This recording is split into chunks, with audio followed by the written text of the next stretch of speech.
Welcome to another edition of our South Centers Chat. The program is in collaboration with the University of Rio Grande and Ohio State University South Centers.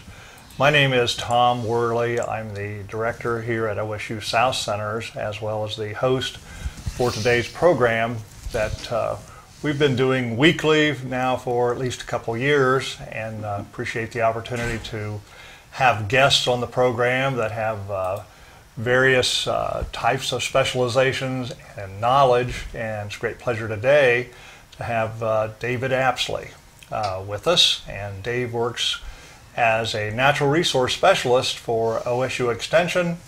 He is based out of our office in Jackson, Ohio, and of course that's a great place to work from given his focus on private forest land management. So private woodland owners are the target audience that Dave tries to reach and work with, and I think that we're in for an interesting program today as Dave shares with us. So Dave, welcome. Thanks, Tom. Glad to be here. You. Great to have you. You care to give just a little bit of background? I know your background precedes OSU Extension, that you had time at Hocking and studied, I think, in the southern part of the U.S., and so you got a great background to share. Well, I've been in Ohio since 1995. I actually moved here from Fort Knox in Kentucky. I was the post forester for the Department of Army at Fort Knox, and took a position here in Ohio at Hocking College.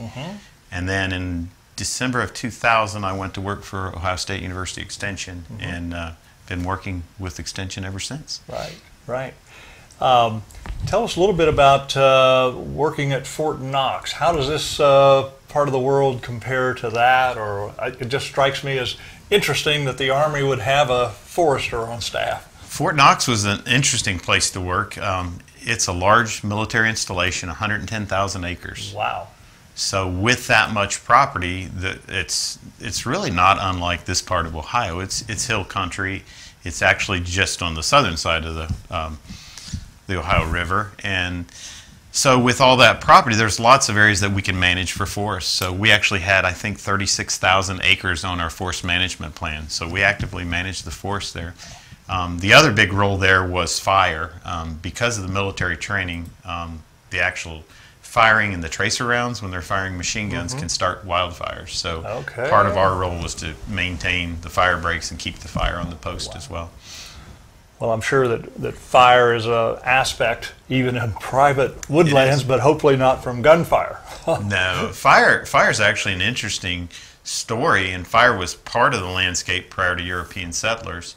But early in the 1900s, with the little woodlands we had and with all the clearing for agriculture, fire became a pretty big problem and was difficult to keep it from doing damage to our woodlands. But since then, we've excluded fire, and we're finding out, well, fire was really an important part of the ecosystem, too. Provided a benefit. It provides benefits. So one of the big missing pieces in some of the work we're doing with oak is we're finding out that fire probably played a big role in why we have so much oak on the landscape now. So that's an interesting part of the story that we'll be able to tell at some of our programs as we get deeper into it. Well, I know you've got a program directed at oaks we want to talk about in a minute, but before we get into your specific programs, I know you carry this data in your head as to how many thousands of acres and million of board feet and the employment, and how much is private versus public land in Ohio. Do you care to share a few of that data? A lot of people don't realize, but Ohio is about 1/3 forested. We're right at 30% forest. We've got counties in the northwestern part of the state that are only about 5% forest, like Williams. But when you get down here in the southeastern part of the state, we have two counties that are right around 80% forest, and that includes Lawrence and Vinton. We have the Appalachian counties wrap around the eastern and the southern part of the state, and those counties make up about 1/3 of our land area. But 2/3 of our forest is down here. So we've got 8 million acres, and about 5 million of it's down here that is forested in the state. So 5 million of the 8 million forested acres in Ohio are in Appalachia. So, if you really look at the geological history where the glacier stopped, anything south of that is too hilly to sustain long-term farming is where most of the wooded lands are. The trees grow, right. And about what percentage is private versus public? It's a pretty high percent private, as I recall. 72% is owned by private individuals, or what we're calling family forest owners. But I think the total in private is up in the upper 80s, because you have some big corporations that own land, AEP and certain other folks own land. And then that remainder is in government entities like the Forest Service and the state forest system, the state wildlife system, and so on. Compared to western states, that would be a pretty small percentage. It's kind of reversed as you go west, yeah. And when you get out on the western states, the bulk of the forest land is owned by the governments, and so it's kind of a reversal of roles there. Yeah. Well, great. Well, obviously, it's a big natural resource in Ohio, and it's Dave's specialization, and he's had various programs over the year, but I think we'll maybe start in reverse order, maybe one that's the newest that you want to talk about. Dave, why don't you share a little bit about what's going on right now in terms of programs that you're offering? Well, one of the big things that we've been working on, and it's just amazing to me that it's year 6, but we've got a program called A Day in the Woods, and we're excited about it. Tom's got a brochure there, that Dave, very nice brochure that covers this. We're excited about it because we offer about 8 to 10 programs a year. We focus largely in Appalachian, Ohio. We do a lot of programs at the Vinton Furnace State Forest, which is a collaborative. It's actually owned by the state forest system, but it's collaborative research and outreach that takes place there. And in the previous 5 years, we've offered 40 programs there. Wow. The programs are day-long. They're all focused on forestry, but we always have a little different twist to try to expand our audience and to touch new topics. We are averaging about 40 people per event, so we've touched over 1,600 people at these events. And what's probably the most exciting for me is we've had 75 different natural resource professionals from our partnering agencies teach at these events. Wow. So when you go to this event, we did a program last month on songbirds, and we had researchers from Ohio State University. We had biologists from Division of Wildlife. We had folks from partnering agencies like the Ohio Bird Conservation Initiative. Actually put up nets, caught songbirds, talked about habitat, and that hands-on approach. So almost all these programs, we start out in the classroom to give some background.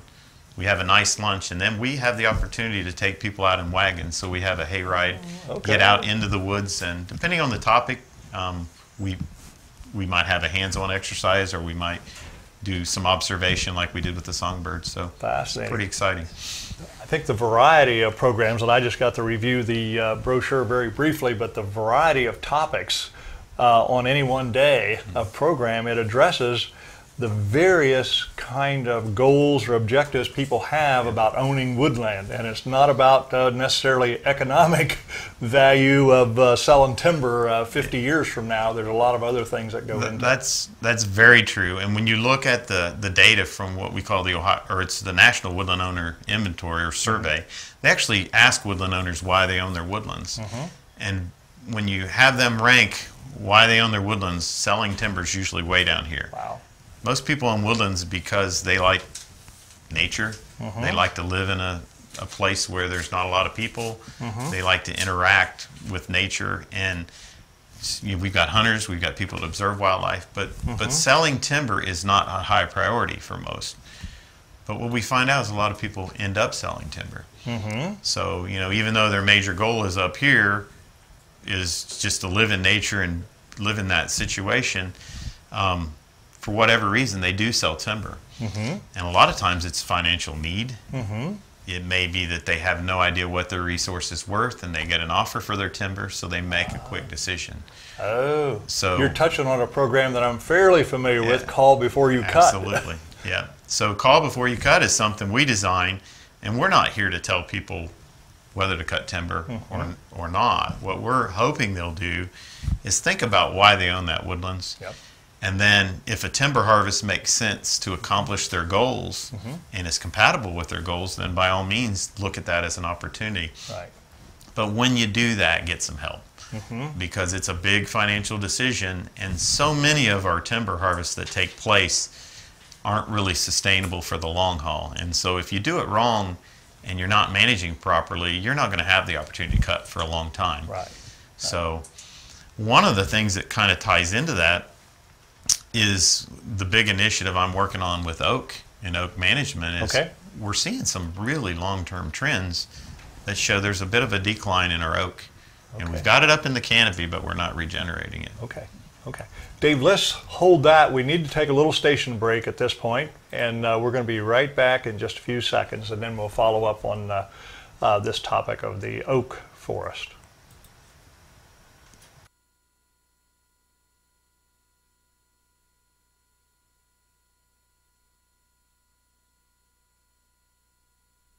Welcome back. Appreciate everybody sticking with us. We're talking today on South Center's Chat with David Apsley, a natural resource specialist with OSU Extension based over at Jackson, Ohio.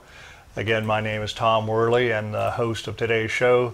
Dave has shared a lot of information already in the first part of the program, and he's zeroing in a little bit on the one of the most valuable tree species we have in southern Ohio forest are the oaks. And I know there's white oaks and red oaks, and I think Dave's talking about managing the sustainable future of this forest in Ohio. So when you look at those Appalachian counties that are, where most of our forest in Ohio is, they're dominated by oak. Probably 60+% of the canopy trees out there are oaks. And they're important. If you really look at the industry and what they utilize in southern Ohio, they use a lot of oak. And so we've got oak in this part of the world, but if you start looking at the inventory data and the long-term trends, we're not regenerating oak. We've got a lot of big oaks out there, which we're harvesting over time, and we've got very few small oaks in the understory. And that's for a lot of reasons. The reason we had so much oak was that historic land use, and oak really is favored by this disturbance that happened from clearing for agriculture, that repeated fire, and so on. And now when we either have hands off, or if we cut a few trees, we've got maples in the understory that take their place, and they're moving their way up through that canopy. And eventually, as we take the oaks off, they're going to be the dominant. And most of that's red maple, which is a bit lower in value for the forest products industry. But also the maples don't have the other big benefits we get from oak, things like wildlife benefits with the acorns and the deer and the turkey and even songbirds that utilize those. And really a lot of those wildlife species that spend the whole year here are really dependent on acorns for food to sustain them. You think about getting into January, February, March when there's not a lot out there to eat. If there's acorns out there, that's a high energy food source that can help them through that rough period. Stored in those acorns. Yeah, that's interesting. So is there anything to be done? I mean, are there approaches that will work to reverse this a little bit and preserve some of the oak? There are, and a lot of the effort at the Vent and Furnace, a lot of the research since the mid-90s out there has been focused on oak and how do we regenerate, how do we maintain it. And so we're learning a lot about what type of harvesting techniques. If you go on the opposite extreme and do a clear cut, you're going to get a totally different mix of trees. If you just take a few trees out of the canopy, you're going to get maple. And oak is somewhere in the middle. We're finding that it does well in intermediate light. It does well following fire because fire is harder on the competitors than it is on oak. They can withstand more. They can withstand it. They've got a deep root system. So even those small seedlings, if they're top killed by fire, they've got the energy to resprout. So we're learning a lot about it. We're learning the harvesting techniques that go along with the fire. And now it's about changing the mindset and the management out there. Of the timber industry. Of the industry, not so much the industry, but the people that are selling the timber. Because they really ultimately are in position to help guide the decision. They're the final arbiter, right? They can mark an X or not mark an X, right? Exactly. And in most of the harvests that take place, the landowners aren't really actively involved. They just know there's going to be a harvest and they live with the consequences. But we really recommend that they work with a professional forester that's trained to help regenerate the oak, paint the trees that go, but more importantly, think about the trees that stay and think about how this harvest is going to affect the regeneration. And so if that's part of that planning, you can have a big difference. We're probably not going to have as much oak in the future as we do now, but there are certain things we can do, and on certain sites we can be pretty successful at maintaining it. Okay. What is that middle of the road? What does that look like in terms of a timber harvest? If there's, I know it's all unique to the site and what's there and so forth, but if clear cuts on one extreme and then only taking the best white oak veneer logs on the other extreme, what's in the middle? Well, oaks, for the most part, are what we call mid-tolerant when it comes to light. So if you put them in full sunlight, things like yellow poplar or cherry or aspen are just going to grow so much faster and outcompete the oak.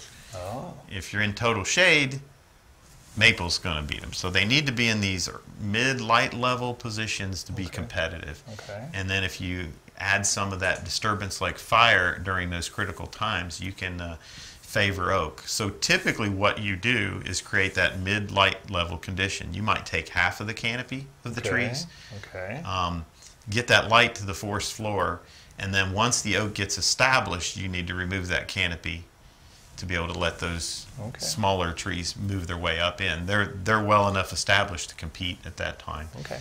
Another strategy on smaller properties, which may fit better for most of us, would be to create some small openings in the canopy, maybe a half acre to an acre in size, where you can get that right light level and then manage those small openings.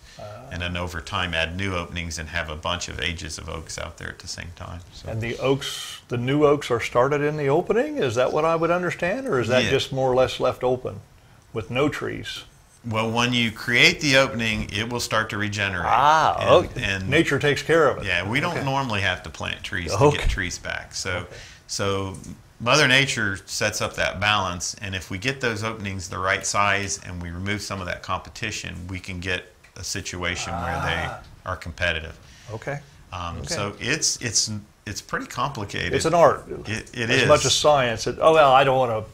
Actually, the research is being done, I understand, but there's still kind of experience and kind of working with nature, so to speak, too. Actually, we have a parallel in forestry to agriculture, and it's called silviculture. Yep. So silva is tree, and culture is the culture of trees, and it's defined as the art and science of, and then it goes on to all the things we can accomplish. So it is really an art. There's so many variables out there. You know, the past land use and how dry is the site, and even what direction does that hill face? Is it hot and dry, or is it shaded and cool? And so you've got to take all those pieces and the mix of trees and then come up with a prescription.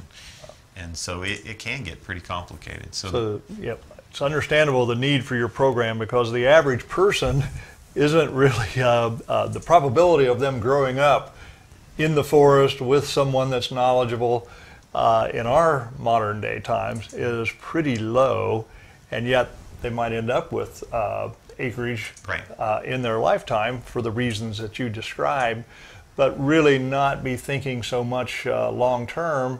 And it seemed like the other factor is it is such a long-term thing. It's hard, even for a person with your experience, to have really say, I've seen it all and kind of understand it all, you know. It is very long-term, and you know, we've got things like last year we had the 17-year cicada. Yep.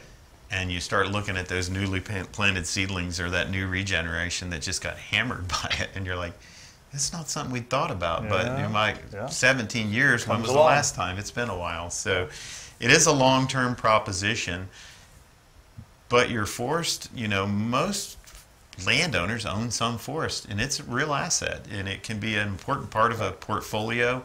And if it's managed properly, the timing of that harvest, how big those trees are when it comes to economics. You know, do I hang on to that tree for another 5 years? And can I get it into a bigger size class where it can be sold for a product of more value? Right. You can jump, just by getting larger and jumping into larger size class, the value per board foot or per unit can quadruple or so it's increase not by just quantity, the quality goes up as well. Yeah, so if it's too small, it can't be used for certain purposes. So if it's, say, 10 or 12 inch diameter tree, then it's probably going to go to pallets or pulpwood. Well, that's not worth near as much as if it can go to flooring or lumber. So when you jump into that next size class, the price per unit goes up and the volume goes up. So by holding on to it and understanding that, you can really increase your income from that forest by just the timing of the harvest. And then paying attention to markets because they Well, fluctuate yeah, as well. yeah. There is an aspect to the timing of the sale in terms of what the going prices are and so forth. Veneer would still be the highest value. It is. Veneer is very much more valuable than saw timber that can be cut into boards. Veneer is really tough to manage for because it is such a long-term thing, and you have to get to the size where it's large enough to be veneer, but it also has to have the quality.